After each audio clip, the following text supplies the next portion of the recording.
আমার দুই পকেটে সব সময় নওজোয়ান ছেলেদের কাগজ থাকে। এই দেখেন কালকে রাত্রে দেওয়া কাগজ, আরো আছে সুনুর পকেটে বহুত কাগজ আছে, খুঁজলে এগুলো ছেলেদের কাগজ, অনেক ছেলে পেলের কাগজ। কেউ নেশাগ্রস্ত, কেউ জুয়ায় আক্রান্ত, কেউ জেনা ব্যভিচারে জিন্দেগি শেষ, শরীর শেষ, যৌবন শেষ, চোখের পানি ফেলে কাঁদে। হুজুর একটু দোয়া করেন। কি দোয়া করতাম? নিজের হাতে নিজের সুন্দর হায়াত শেষ করে দিলাম।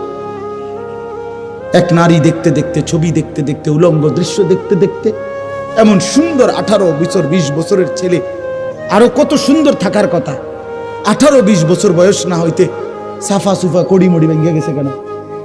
এই অসভ্য সারা রাত উলঙ্গ ছবি দেখে যে, চেহারা এত বিকট দেখা যায় কেন? কারণ অস্থির ছবি দেখে, নারী দেখে, উলঙ্গ দৃশ্য দেখে। আমি খোলামেলা বললাম, মালিক তারে ভালোবাসে বলে সেজদার সুযোগ দিছে। কারণ সেজদা মালিক জানতেন কাউরে দিয়া দেয় না, বাত মালিক সবাইরে খাওয়া। খানা আল্লাহ তাআলা কুত্তারেও খাওয়া, তো সেজদা সবাইরে দিয়া দেওয়া। বুঝছো ছেলেরা? বাত্তরকারী কোনো আশ্চর্য কিছু না, এ তো জানোয়ারও খায়। ঘুম তো জানোয়ারও যায়, পেশাব পায়খানা তো জানোয়ারেরও পূরণ হয়। যৌন চাহিদা, লজ্জাস্থানের চাহিদা, এটাও তো জানোয়ারের পূরণ হয়। নাহলে গরু ছাগলের বাচ্চা হয় কেমন? কুকুর বিড়ালের ছাও হয় কেমন? কথা বোঝেন নাই? এটা জীবনের কোনো সার্থকতার কিছু নাই। জীবনের বিশেষত্ব আল্লাহকে সেজদা করা। যে কপাল মালিকের জন্য নুয়েছে, সে যেন আল্লাহ তাআলার আরশে আজিমে পৌঁছে গেছে। আমার শায়েখ বলে, আল্লামা মুফতি মুশতাকুর নবী সাহেব, বান্দা যখন সেজদা দেয় তো আল্লাহ তাআলা এরকম পিঠে হাত বুলায় দেয়, হাত বুলায়। আল্লাহ যেন বলে, জহির আসছো না, আমার সেজদা দিল, ইরফা রাসা, মাথা উঠাও, বসো বসো, আমি তোমার কাছে, তুমি আমার কাছে, বলো আর কিছু কইবানি। বান্দা বলে, আত্তাহিয়াতু লিল্লাহি ওয়াস সালাওয়াতু ওয়াত তাইয়্যিবাত, আল্লাহ বলে আমার প্রশংসা করলা, খুশি হইলাম। আর কিছু? আল্লাহুম্মা সাল্লি আলা মুহাম্মদ ওয়া আলা আলি মুহাম্মদ, আল্লাহ বলে আমার বন্ধুর দুরূদ পড়লা, এতো আমি খুশি হলাম। আর কিছু? এবার বান্দা বলে, আল্লাহুম্মা ইন্নী যালামতু নাফসি যুলমান কাসীরা, এই মাওলা আমি বড় নাফরমান পাপী, আমি জানি আপনি ছাড়া আমার মাফ করার আর কেউ নাই, এজন্য সেজদা দিয়ে আপনার একদম কাছে আসলাম, এবার আমি আমার গুনার মাফ চাই। আল্লাহ বলে, বান্দা এত কাছে আই না, ফিরাই দেই কেমনে?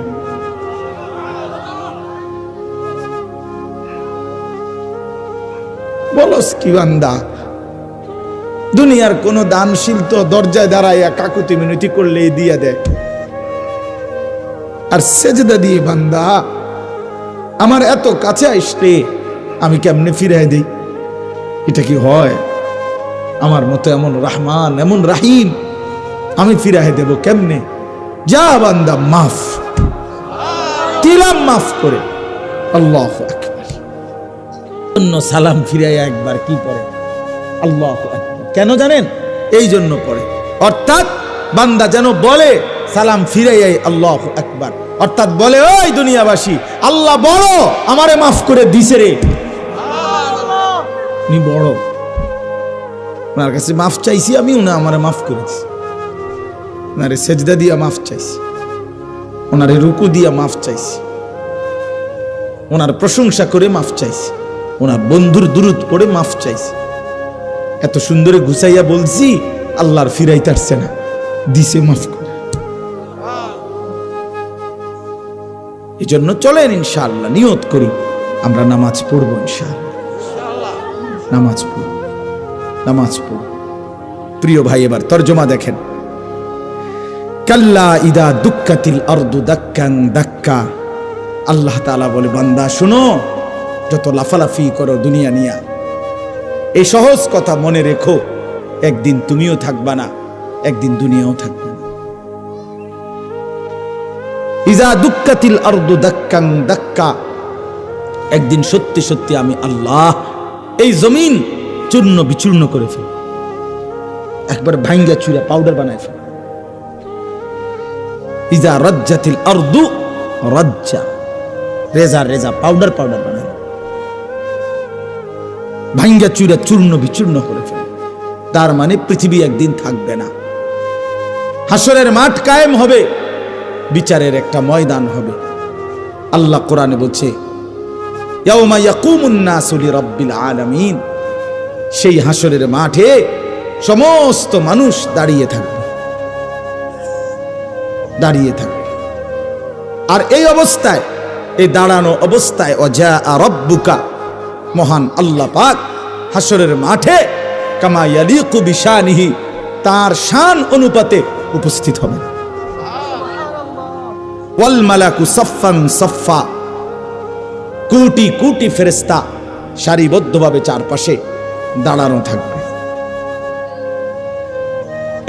এবার এটা মানে একটা চিত্র তুলে ধরছে আল্লাহ হাসরের ময়দানের, যে বান্দা মানুষগুলো সব দাঁড়ানো, মহান আল্লাহ পাক হাজির হলেন, ফেরেশতারা সারিবদ্ধভাবে দাঁড়িয়ে আছে, কারো কোনো শব্দ নাই, সব চুপ।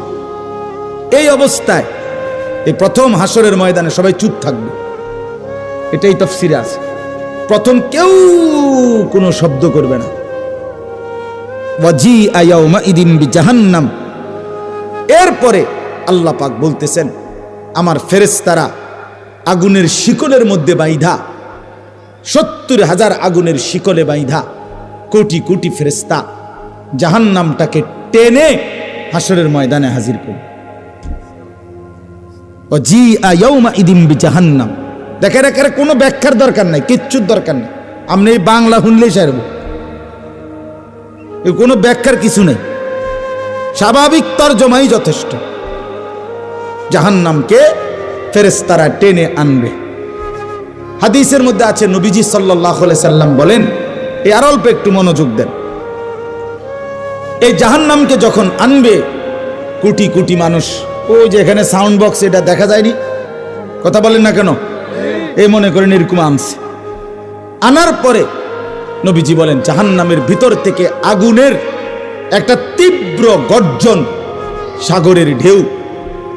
আর সাগরের ঢেউ কি তার ডিস্ট্রিক্টটা ফুটলেই তো, চাক্কা ফুটলেই তো যান শেষ। যে ডিস্ট্রিক্ট ট্রাক যেটি, এগুলো চাক্কা একটু বড় না, এগুলো যখন রাস্তা ব্রাস্ট করে ফুটে খুব আওয়াজ হয় না, খুব আওয়াজ। জাহান্নাম একটা বিকট আওয়াজ করবে, আগুনের তীব্র গর্জন। আল্লাহর নবী সাল্লাল্লাহু আলাইহি সাল্লাম বলেন পুরা হাসরবাসী যারা এতক্ষণ চুপ ছিল, এই জাহান্নামের চিৎকার শুনে পুরা হাসরের ময়দান একসাথে চিৎকার দিয়া উঠবে, এই প্রথম জবান দিয়া কথা বলবে ইয়া রব্বি নফসি নফসি, এই প্রথম, আয় মাওলা আমারে বাঁচা, এই জাহান্নাম থেকে বাঁচা, হায় মাওলা এটা কি দেখলাম, এটা কি। এই জন্য আমি অনেক সময় বলি, বাবা আপনাদের অনেক মানুষ আছে পণ্ডিত, ও হুজুররা যত কয় অত না, বাটফার যত কয় অত না, হ্যাঁ হুজুররা যত কয় অত না, কইতে লাগলে কদ্দুর বাড়াইও কয়ও, যত কয় অত না। আমিও বলি কথা এটাই ঠিক, হুজুররা যত কয় অত না, বাস্তবিকে এটাই ঠিক। অর্থ হইল হুজুররা জান্নাতের বর্ণনা জাহান্নামের বর্ণনা, আল্লাহর কসম যা বলে জান্নাত এবং জাহান্নাম তার চাইতে কোটি কোটি কোটি গুণ বেশি, বেশি। জান্নাতের নিয়ামত কোটি গুণ বেশি, জাহান্নামের আযাবও কোটি গুণ বেশি। না জান্নাত পুরা বুঝাইবার ক্ষমতা আমাদের আছে, না জাহান্নাম পুরা বুঝাইবার ক্ষমতা আমাদের আছে, নাই। তো এই জন্য বললাম। এরপরে আল্লাহ বলেন ইয়াউমা ইদিন ইয়াতাযাক্কারুল ইনসান, প্রত্যেকটা পাপী নাফরমান তৎক্ষণাৎ জাহান্নামের দিকে তাকাইয়া তার পিছনের জিন্দেগির সব কথা মনে পড়বে। এই গুনার জীবন, চুরি ডাকাতি জিনা ব্যভিচার, মদ, জুয়া, সুদ, ঘুষ, নাচ, গান, বেহায়াপনা, বেপরদিগি, হারাম, এগুলো মনে পড়ে। প্রিয় ভাই, তোমারও মনে পড়বে, আমারও মনে পড়বে, সবার মনে পড়বে। আল্লাহ বলেন ওয়া আন্না লাহু যিকরা, কিন্তু বলো না বান্দা, সেদিন মনে পড়ে কি লাভ? মনে তো পড়বে, বুঝলাম, তো লাভ কি হবে? বুঝে তো আসবে, তো লাভ কি হবে? লাতারাউন্নাল জাহিম, দুই চোখে জাহান্নাম দেখবা বান্দা, সব মনে পড়বে, বুঝে আসবে, ফায়দা কি হবে? বলো ভাই, কোনো লাভ হবে? কোনো লাভ হবে? ইয়াকুলু ইয়া লাইতানি কদ্দামতু লিহায়াতি। একটা সুন্দর কথা শুনেন, কোরআন শরীফে আল্লাহ বলছে হায়াত, জীবন মূলত আখিরাত। ওয়া ইন্নাদ দারাল আখিরাতা লাহিয়াল হায়াওয়ান। যেন আল্লাহ বলছে আখিরাতই হচ্ছে মূলত জীবন, হায়াত।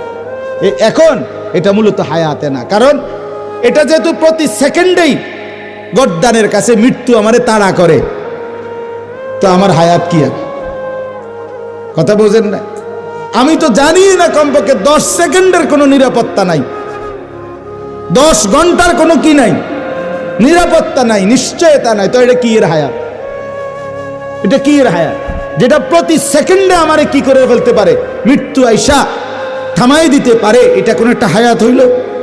এই জন্য কোরআনে আল্লাহ বলছে হায়াত, জীবন আখিরাত, সেখানে আর কোনো মৃত্যু নেই। 1 সেকেন্ডের জন্য মৃত্যুর কোনো পেরেশানি নেই। তো এই জন্য এখানে দেখেন, এই আয়াতে কথার প্রমাণ আছে। এই নাফরমান পাপী, আল্লাহ নিজে বলতেছে ইয়াকুলু, প্রতিটা পাপী নাফরমান এই জাহান্নামের দিকে তাকাইয়া মনে করে পিছনের জিন্দিগির গুনার কথা মনে পড়বে আর আফসুস করে বলবে ইয়া লাইতানি, হায় আমার মন্দ কপাল, কদ্দামতু লিহায়াতি। এই দেখছেন, হায়াতি, এই আমার হায়াত, আমার এই হায়াতের জন্য, আমার এই আখিরাতের জীবনের জন্য আমি যদি দুনিয়া থেকে কিছু পাঠাইতাম। আহা, আমার তো টাকা ছিল, যদি আমি দান করতাম। আমার তো হায়াত ছিল, যদি আমি সেজদা দিতাম। আজান দিছে 1টা বাজে জোহরের, আসরের আজান দিছে 3:45 বাজে, 3.25 ঘন্টা তো জোহরের টাইম ছিল। আহা, আমি যদি পড়তাম। ফজরের আজান দিছে 5:20, ফজরের সূর্য উদয় হইছে 6:30-40। এই লম্বা সময় 1 ঘন্টার চাইতে বেশি আমার তো সময় ছিল। 4 রাকাত নামাজ পড়তে তো এতটা সময় লাগে না। আহা, আমি যদি পড়তাম। এইভাবে প্রত্যেকটা গুনার কথা মনে করে করে বলবে হায় লি হায়াতি, আমি আমার এই হায়াতের জন্য যদি আমল করতাম। ফায়াউমা ইদিল্লা ইউআযিবু আযাবাহু আহাদ। এই সাংঘাতিক কথা আল্লাহ বলেন, বান্দা শুনো, আজ আর আফসুস করে লাভ নাই। হে নাফরমান, আজকে হাসরের ময়দানে আমি আল্লাহর চাইতে ভয়ানক আযাব তুমি নাফরমানকে আর কেউ দিবে না। আমার আযাব দেখবা আজকে, আমি মালিকের শাস্তি কত ভয়ানক, এমন শাস্তি জীবনে তোমার আর কেউ দেয় না। কসম আল্লাহর, এটার অর্থ এটা। বেঈমান, তোরে এমন মারা আর কেউ মারে নাই, আমি মালিক যে পরিমাণ শাস্তি দেব। ওয়ালা ইউসিকু ওয়াসাকাহু আহাদ। এরপরে আল্লাহ বলেন, হে নাফরমান, আজকে হাসরের ময়দানে আমার ফেরেশতারা তোরে যেভাবে বাঁধবে, এমন বাঁধা তোরে আর কেউ কোনোদিন বাঁধে নাই। খুজুহু ফাগুল্লু। আল্লাহ ফেরেশতাদেরকে বলবে, ওরে ধরো নাফরমানকে এবং বাঁধো।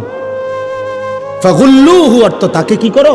বেঁধে ফেলো, কইসা বাঁধো, টাইট করে বাঁধো। ফেরেশতারা বাঁধবে, আল্লাহ বলবে সুম্মাল জাহিমা সাল্লু, লাথি মেরা জাহান্নামে ছুঁড়ে মার। মার লাথি এখান থেকে, 1 লাথির লগে যেন জাহান্নামে গিয়া পড়ে, দম করে লাথি দিবি। আহ প্রিয় ভাই, এবার সিদ্ধান্ত নেন, আখিরাত নিশ্চিত, কবর নিশ্চিত, বুঝলেও নিশ্চিত, না বুঝলেও নিশ্চিত। গুরুত্ব দিলেও আখিরাত আছে, না দিলেও আছে। হবেই হবে, কোনো সন্দেহ নেই, কোনো সন্দেহ। আল্লাহর কোনো কথা যেহেতু মিথ্যা হয় নাই, এটাও হবে না। এবার শেষ কথা হলো, ইয়া আইয়াতুহান নাফসুল মুতমাইন্নাহ, এটা বুঝাইবার জন্য আমি এমনি বলি শেষ কথাটা। আমরা 5 ভাই 3 বোন। কুমিল্লা শহরে প্রাইমারি স্কুলে আমার আব্বা প্রাইমারি স্কুলের মাস্টার ছিলেন, মসজিদের ইমামতি করতেন। বাবা খুব রাগী ছিল, ভীষণ রাগী ছিল। আমার আব্বার কঠোর শাসন ছিল আমাদের উপরে। আলহামদুলিল্লাহ, বাবার সেই কঠোর শাসনে আল্লাহর দয়ায় 5 ভাই, বাবার 5 ছেলেই আলেমে দ্বীন হয়েছে। তো আব্বার একটা ছিল, বা খুব রাগী ছিলেন। তো প্রাইমারি জীবনে আমরা কাছাকাছি ভাই বোন, বড় কোনো ভাইকে আমগো কাউরে যদি আব্বা কোনো অপরাধের জন্য ফিডা দিবার লাগিয়া লাড়ি লইত, আমার সুডু মিয়া যে আতিক, তার অভ্যাস ছিল, তে ছোট ছিল, তে আব্বা লাঠি লইলে আমগো কারোরে মারত বলি কাইন্দা দিত, হেইতে আগে কাইন্দা লাইত ও হইত, অথচ তারে কিচ্ছু কয় নাই। তা আব্বা সব সময় করতো কি, ও হেরে ডাক দিত, না না না না আব্বা তুই কান্দিস না, তুই আব্বার কাছে আয়, তুই আব্বার কাছে আয়, তোরে তো কিছু কই নাই, তারে না ধরছি। তো এইখানে কি হইল, এইখানে অর্থ হইল আল্লাহ তাআলা বলতেছে, ইয়া আইয়াতুহান নাফসুল মুতমাইন্নাহ, আল্লাহর নেককার ইমানদার প্রশান্ত হৃদয়ের অধিকারী বান্দা যখন হাসরের ময়দানে ওই নাফরমানদের ফিডা বান্দা দেখবে, তখন না জানি অস্থির হয়ে যায় কিনা, পেরেশান হয়ে যায় কিনা। এই জন্য আল্লাহ তাআলা সাথে সাথে বলবে, ইয়া আইয়াতুহান নাফসুল মুতমাইন্নাহ, হে আমার পবিত্র আত্মার অধিকারী ইমানদার বান্দারা, শোনো শোনো, তোমরা ঘাবড়াইও না, ফিডা চলবে, বান্দা চলবে। ইরজিই ইলা রাব্বিক, তোমরা নিশ্চিন্তে দুনিয়ার জমিনে থাকতে প্রতিদিন যেই রবের গোলামি করতা, 5 ওয়াক্ত নামাজে যেই রবকে আলহামদুলিল্লাহ রব্বিল আলামিন, সুবহানা রব্বিয়াল আযীম, রব্বানা লাকাল হামদ, সুবহানা রব্বিয়াল আ'লা, এই যে বারবার যে রবকে ডাকতা, রবকে কখনো 3 বার কখনো 1 বার, সেই রব আমি আল্লাহ, তোমরা আমার কাছে নিশ্চিন্তে চলে আসো। ইরজিই ইলা রাব্বিক, রবের কাছে আসো। ইমানদার তুমি ঘাবড়াইও না, সারাটা জিন্দেগি আমারে সেজদা দিলা, আমি তোমারে কষ্ট দেব কেন? এই প্রচন্ড কনকনে শীতের ঠান্ডার মধ্যে ফজরের নামাজ সেজদা দিয়েছো বান্দা, আমি তো দেখছি বান্দা, আজ তোমাকে কষ্ট দেব কেন?